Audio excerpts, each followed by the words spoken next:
Halo Ji, Assalamualaikum warahmatullahi wabarakatuh. Terima kasih buat kalian yang udah ngeklik dan nonton video ini. Dan seperti judul, kali ini aku bakal bahas tentang penjara CPM atau singkatan dari Korps Polisi Militer yang ada di Madiun, Ji. Dan gak usah berlama-lama lagi, kita langsung masuk ke dalam ceritanya.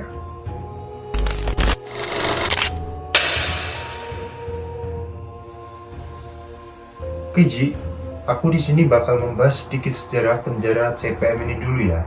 Penjara ini digunakan sejak era penjajahan Belanda hingga pasca kemerdekaan Ji.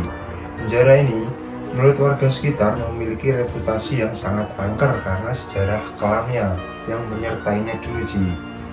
Penjara ini disebut sebagai lokasi eksekusi para tahanan politik pada era 1960-an Ji, khususnya saat operasi pemberantasan G30S PKI.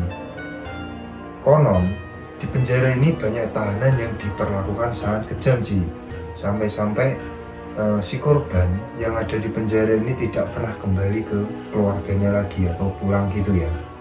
Jadi sebegitu kejamnya Ji. Coba aja kalau koruptor-koruptor yang sekarang ada di Indonesia diperlakukan kayak gitu, mungkin akan pada takut ya Ji ya. Oke, kita lanjut lagi. Dan berikut adalah salah satu kisah horor yang sering diceritakan oleh masyarakat setempat situ Ji. Jadi kalian dengerin baik-baik ya Ji. Pada suatu malam, seorang pemuda bernama Rian dan teman-temannya ini nekat untuk masuk ke dalam penjara terbengkalai itu Ji, dengan cuma membawa kamera sama senter. Mungkin niatnya sambil nge-vlog seperti youtuber-youtuber lainnya gitu ya Ji ya. Dan kemudian mereka masuk ke penjara itu sekitar pukul 11 malam Ji. Nah, pas saat masuk, si Rian ini sama teman-temannya ini merasa sangat mencekam Ji. Udaranya yang udah berbeda di dalam ruangan penjara itu. Katanya udaranya itu sangat dingin, jadi beda banget sama udara yang ada di luar. Tapi kalau dipikir-pikir, dalam ruangan bukannya lebih hangat gitu ya Ji ya, ketimbang di luar. Nah, singkat cerita, mereka terus berjalan mencoba untuk berani Ji. Tapi tiba-tiba si Rian sama teman-temannya ini mendengar suara jeritan Ji. Kayak contohnya tuh kayak gitu ya, yang diilustrasikan tuh kayak gitu. Dan suara itu diselidiki seperti berasal dari seorang wanita yang sedang merintih kesakitan Ji. Nah, kemudian si Rian sama rekannya ini langsung berhenti dan saling berpandangan Ji. Saking terkejutnya ya, jadi saling tatap-tatapan gitu. Mungkin ada orang yang sengaja bercanda, ucap si teman si Rian ini Ji. Kemudian mereka memberanikan diri untuk masuk lebih jauh ke dalam lorong penjara ini Ji. Pas saat melewati salah satu sel, mereka melihat bayangan hitam bergerak sangat cepat Ji. Jadi dung gitu ya mungkin. "Woi, itu siapa, woi?" ucap salah satu dari mereka. Kemudian, si Rian ini menyorotkan senter ke arah sel tersebut Ji. Tiba-tiba senternya langsung mati, padahal senter itu baterainya habis dicas Ji. Merinding ya Ji kalau dibayangkan kita ada di posisi itu.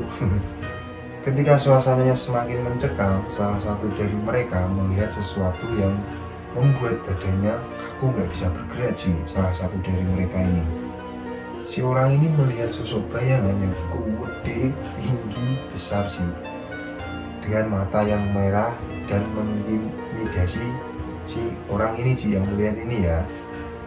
Dan gak pikir panjang, si Rian sama rekannya ini langsung lari sekuat tenaga untuk keluar dari penjara terbengkalai itu Ji. Singkat cerita, setelah mereka udah berada di luar, salah satu temannya ini Ji tidak bersama si Rian dan rekannya. Nah, ini kemana kayak gitu kan si teman-temannya ini.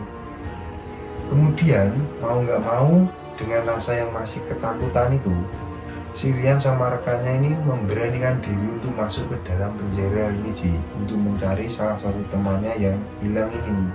Dan akhirnya si Rian sama rekannya ini menemukan si satu temannya yang hilang tadi Ji. Tetapi dengan kondisi yang menggigil ketakutan sambil mengarah ke tembok kayak gini Ji, sambil menutup mata ya mungkin ya. Nah, ketika si Rian ini memanggilnya, si temannya ini berkata, dia memanggilku dengan rasa yang sangat ketakutan, kayak gitu. Singkat cerita, temannya yang hilang ini akhirnya berhasil diajak keluar sama si Rian dan rekannya ini, Ji. Dan setelah kejadian itu, temannya yang hilang ini malah jatuh sakit berminggu-minggu, Ji, anehnya. Dan masih suka mendengar jeritan dan panggilan dari penjara CPN yang terbengkalai itu, Ji. Meskipun sudah berada dari jauh tempat itu, sudah ada di rumah tapi masih mendengar jeritan, mendengar panggilan dari dalam penjara itu, Ji. Ini mungkin efek ketakutannya ya, Ji, sampai-sampai kayak gini. Aduh, kacau banget sih ini, Ji. Oke, jadi kesimpulan dari cerita ini, Ji, adalah salah satu contoh betapa angkernya penjara JPM ini, Ji. Sebenarnya masih banyak banget cerita-cerita horor yang beredar di wilayah penjara ini, Ji. Cuma aku di sini cuma ngambil salah satu contohnya aja. Dan orang-orang sekitar penjara ini pada percaya tempat ini masih dihuni oleh arwah-arwah yang tidak tenang, Ji.